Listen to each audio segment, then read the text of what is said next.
Hi, hello everybody. This is International Master Saf Givon here, and this time we're going to talk once again about the transformation from the opening to the middle game in chess.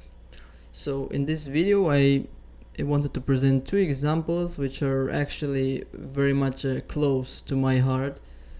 So it's both of them were played in my own games. So the first example, which you see in front of you, was played in the last round of the Pardubice Open, and this is actually the game which granted me my first international master norm back in 2012. So thanks to the fact that I won this game with the black pieces, I managed to get the norm.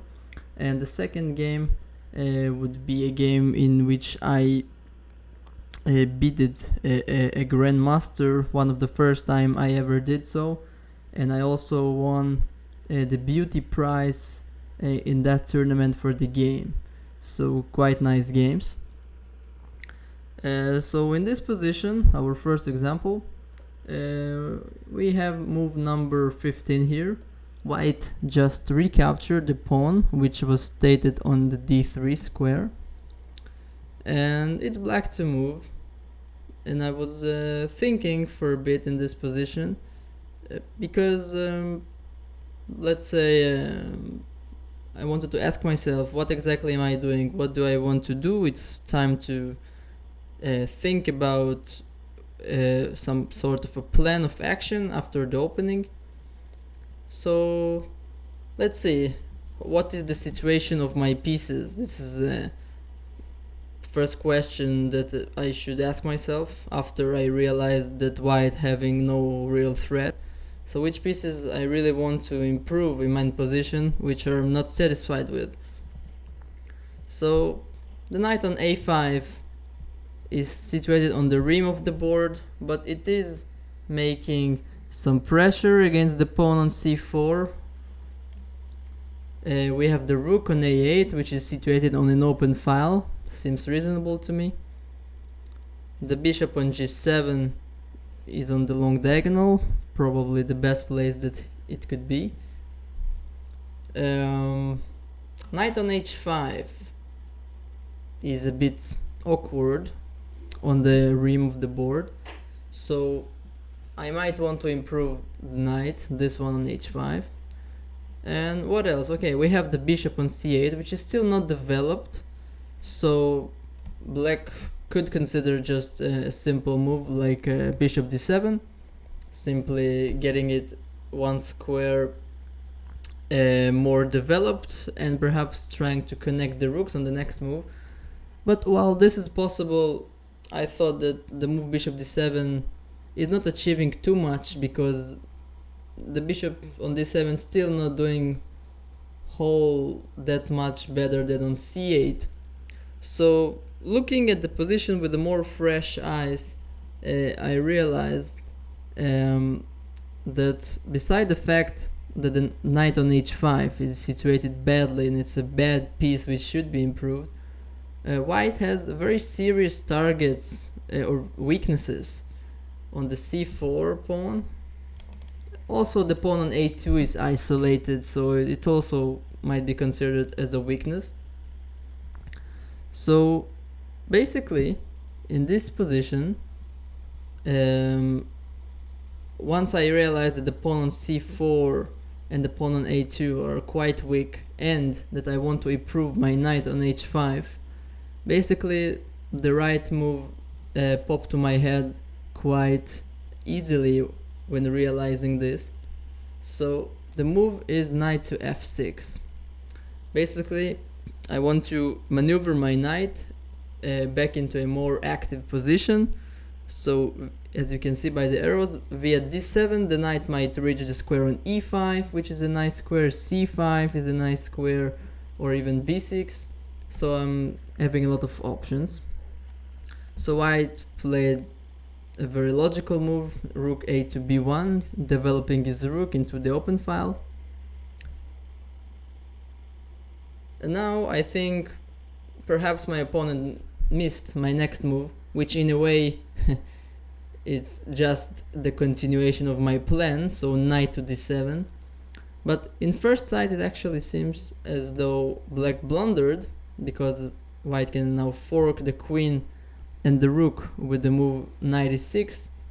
But actually, after this move, black can play the move knight e5, counter-attacking, and now it appears that the white queen and the knight on e6 are both under attack, and if the knight captures my queen, I also capture his queen, and the knight on d8 is simply trapped and white is losing.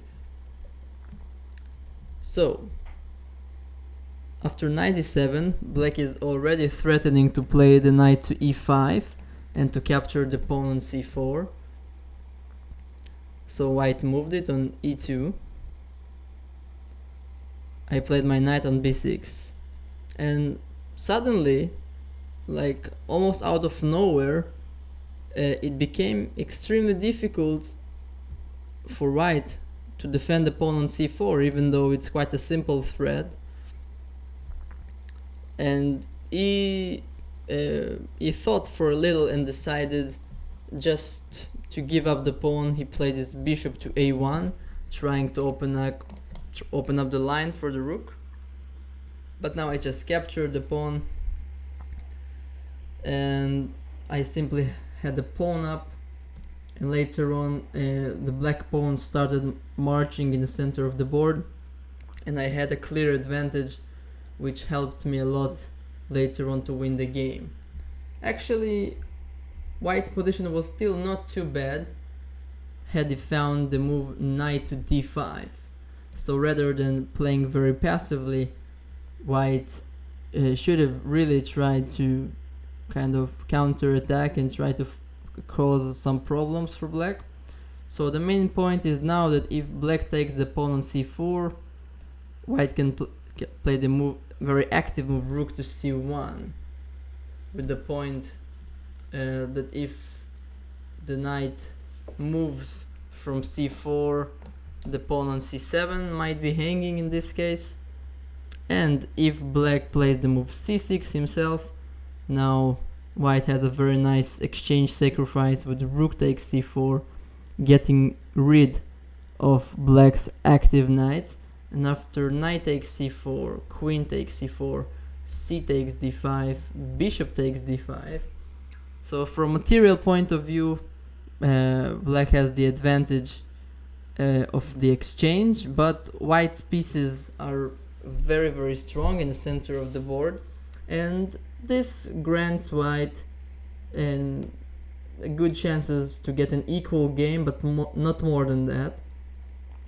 So we will not see this game until the end, but I will drop the PGN file in order for you to see, for those who are interested.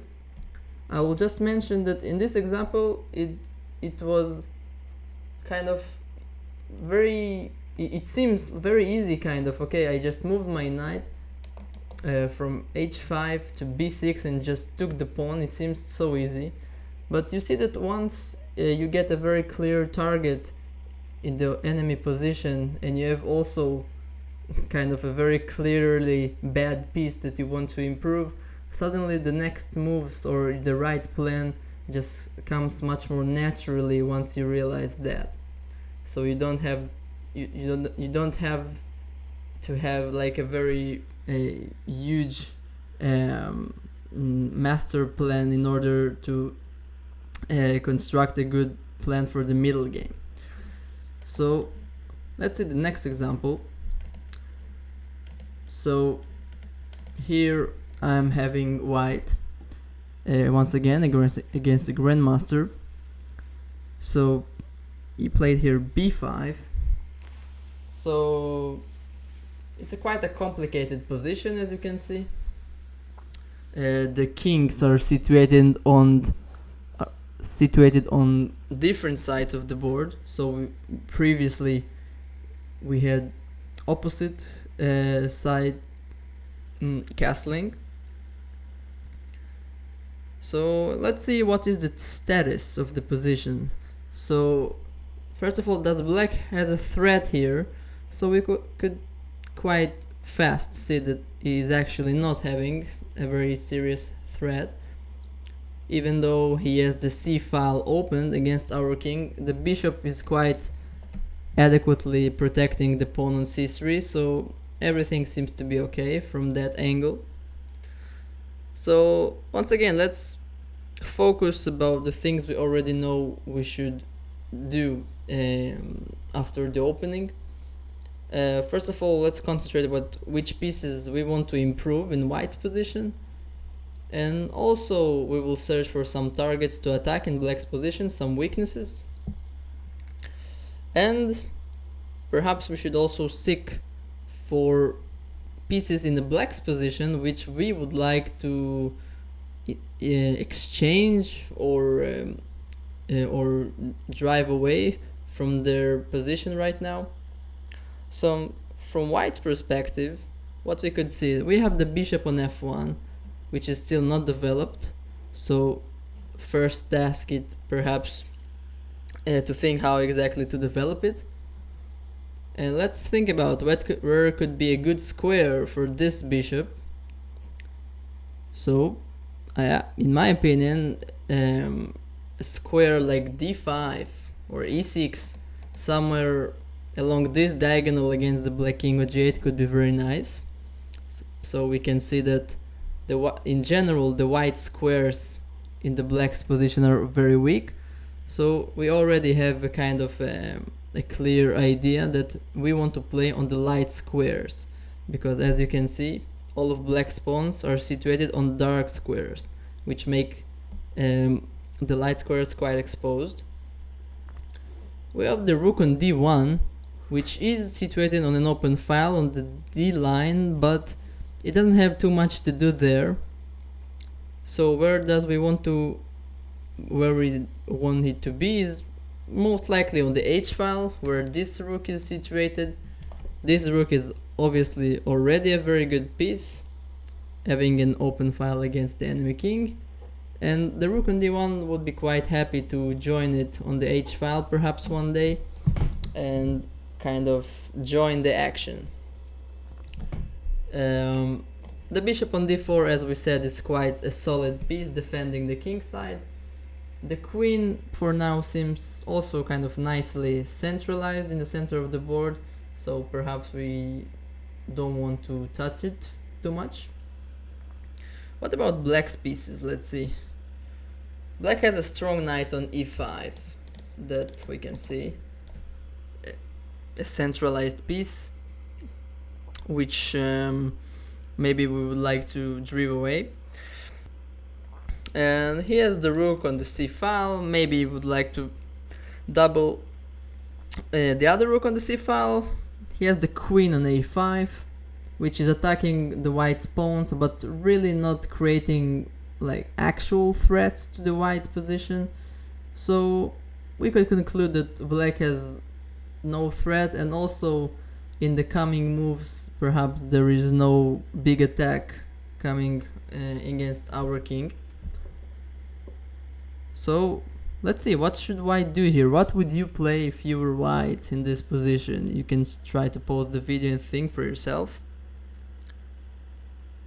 So basically I played the move g3 here, and the longer I thought about this move, I realized like how perfect is this move for white here, because it fits practically all of his needs. So first of all, it prepares the development of the bishop to h3 and e6 perhaps.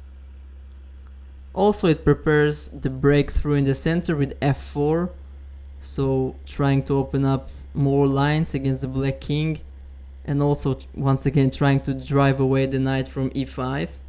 And also perhaps in the future, if white would like to double the rooks on the d file, on the h file, so you already have the possibility of rook d2 followed by rook h2 doubling on the h file and creating a strong attack.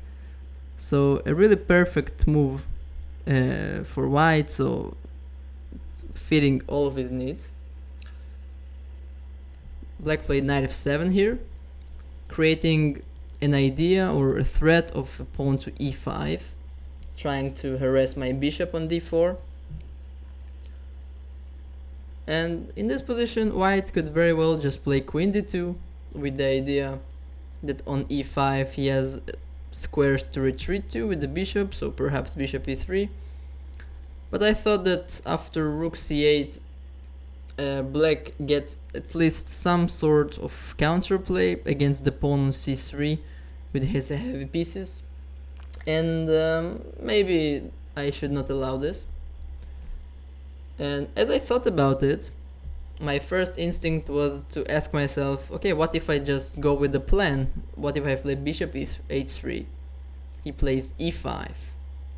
Now for 1 second it looks like my bishop is trapped, but it actually has a square on a7, which is a bit of an awkward square to be in, but it's just not trapped yet. And you see that the move e5 is very bad for black from positional point of view, because he's weakened this d5 square, which could be a nice square for my bishop to be in, as we said earlier. And he also took away this e5 square from both of his knights. So he counted on the move queen to c7 here. Now black is threatening to play rook a8, trapping my bishop. So what do you think? How should white play here in order to save his bishop, of course, and without losing anything else in the process? So white played here the move bishop e6, simply continuing with the plan. Now the point is that if black plays rook to a8, white could play his bishop to d5, skewering both of the rooks on the same diagonal, and if black takes the bishop, white just wins material after bishop takes rook. So this is bad for black. He tried to play a5 here, creating the threat of rook a6, but now I very simply played my queen to f2, threatening a huge threat of queen h2, creating a battery on the h file, and also giving my bishop a square to run to e3 when needed. So the threat of queen h2 is very strong now. That's why black played king to g7. So if now white plays his queen to h2, black has rook h8 covering the h file. So I simply played my bishop to d5, kind of continuing with the plan. Now the bishop is gaining more and more power. He has now a perfect square on d5, which cannot be driven away by any of black's pieces. It also makes some pressure on the knight on f7, so really a perfect square. So now black played his rook to a6. If the rook takes on c3, which once again looks tempting for 1 second, but white simply has bishop to b6, and it's simply very difficult for the queen to still protect the rook on c3, and amongst others white can also just simply retake the pawn on a5 on the next move, so this is really not too satisfying for black. So he played his rook to a6, and the white bishop was simply just in time to escape from the danger zone. Now white got really a perfect position from strategical point of view. He has stabilized his bishop on d5, kind of chased away the strong knight from e5, back to a very passive square. In general, if you can see, both of black knights are very badly placed in this position. They almost cannot move from their places. They do protect the black king, but they say that knights are bad defenders, and this is the reason why later on when white will start his attack, the knight would be very clumsy defenders of the black king. So black played queen to e7, trying to get his queen slightly closer to the king. And now after improving our bishop, I really felt it was a good time to start my attack over the h-file. So there are really more than one way to double the rooks here on the h-file.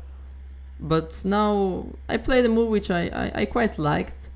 So basically I didn't forget about black's potential counterplay, which is of course always an important thing. So even when you feel like you're having a dominant position and a good attack, you should always be in the alarm from the opponent's chances of getting counterplay. And I realized that black's only counterplay is connected with the breakthrough pawn to b4, trying to open up the position on the queen side. So this is why I played the move queen to f1 here, which is both an attacking move because now the queen might join the action via h3, and I also cleared the way to the rook to come to the h2 square. But also I just attacked the pawn on b5 and I prevent it from moving to b4 because then the rook on a6 would hang. So he played his rook to b8. And after rook d2, white's plan is just crystal clear to double the rooks on the h-file. Now the move rook h7 check is already a threat, so he played his knight to f8. So at the moment the knights are covering all of the entry squares of these rooks on h2 and h1. But now comes the final kind of blow. So what do you think? How should white continue his attack from now? So it's a good time to involve the queen in the attack, obviously. It also would be nice to open up even more lines against the black king, even though he's already very exposed, but the move f4 is kind of begging to be played here. Now white wants to open up the f-file and to get his queen involved in the attack even more. And after rook c8, f takes g5, knight takes g5. Now the queen also joins the attack, and after bishop takes knight, pawn takes bishop, we see that the king is just getting attacked from every direction. And after the simple move rook h8, black's pieces were too passive and they were even not able to defend from such a simple threat of rook g8 checkmate. So black resigned in this position. So in this position, once again, white realized his strategic ideas after the opening quite inefficiently, in an efficient way. So he got his pieces on the right squares, and the attack came later on where white's pieces were completely ready for it and more organized than the black's pieces. So really hoped you enjoyed those two examples. Once again, those two were very close to my heart because of their importance in the tournaments they were played. And once again, thank you for watching. See you next time. Bye bye.